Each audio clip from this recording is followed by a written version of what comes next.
Okay, so remember, they're changing my voice, and this is part 5. Now, by now you should know that mental health can learn a lot from me, right? How was I able to endure this abuse that would have turned other people into violent and unreasonable criminals?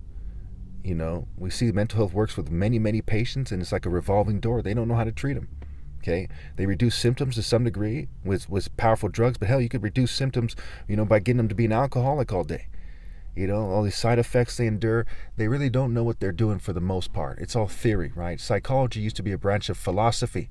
Okay, so it's philosophical theories, and then they're enforcing them, with various techniques of social control, and that's part of the story here. Now, again, this video is about, incidences that occurred, so you can have a record of what has happened to me that I can remember. Okay, so some of the things, the memories I have were fairly fond, right? Swimming in the swimming pool. Okay, I remember one time, I was going into the laundry room. Okay, there was some kind of birthday party, and there was some blonde chick there who was one of the more attractive females, and I happened to go in there without knocking because I'm used to doing that, and for whatever reason no one told me that they were changing lunch. So I see this person, right, and I see the pubes of her, her vagina, right? I see, as she's pulling up her thing, and she goes, she kind of gasps. Now keep in mind, this is important because it has to do with me being shy.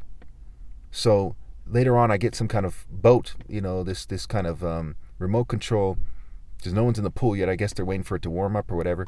It's like a hovercraft, and I put it in the pool, and I'm feeling hella shy, hella embarrassed on the spot. And this was a feeling I constantly felt. I have a picture when I'm younger where it looks like I'm almost in a trance-like state, and it's hard to say if they're using technology or not, but it certainly wasn't consistent with brain seizures. It wasn't consistent with psychosis. It's consistent with mind-altering drugs or being extremely shy, but the exact look suggested technology. I've studied people as someone more insightful than other people for a long time.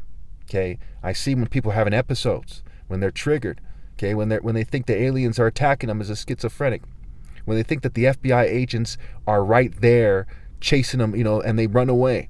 Okay, you can tell one of the main differences between schizophrenics is they act in a way that's unreasonable, and it accompanies a belief that couldn't possibly be true. They say, look there across the street, and there's nobody there. Okay, and they say, no, they're going to get me, and they run away. That's unreasonable.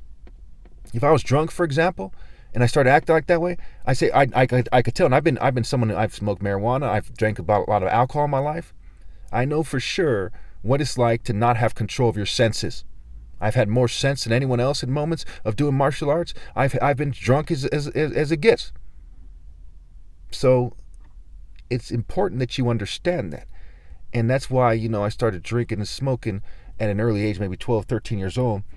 It's partially because of these stories and the heartbreak. There was a Nicole when I was younger, before Montessori school or right after. There was a girl named Nicole with brown hair. I bought her like a Care Bear of some kind of pink stuffed animal that was themed from the toy store for her birthday. And I had a huge crush on her. Eventually we go to Carden, she's gone. It was my first kind of heartbreak, and it carried with me. I kind of lightweight crush on the first teacher, her name was Mrs. Lee, and then she gets married, and it's Mrs. Mitchell, and I dealt with that. I wasn't like stalking these people, I'm not a stalker. And time goes on, the government is stalking me unreasonably for what you might describe as satanic ritual abuse, and not in some conspiracy theory way, in a way that is just abuse with an emphasis on hating me for having certain characteristics that are consistent with Christ in his true form. For example, the idea of Christ is here, and he's not George Bush. Okay, he's me, right? The idea that Christ is superimposed on him, the miracles are figurative. He's not George Bush. He's not Donald Trump. He's not the Pope. He's not Joel Osteen. He's not your local preacher. These guys have characteristics that are distinctly different. Their spirit is distinctly different than mine.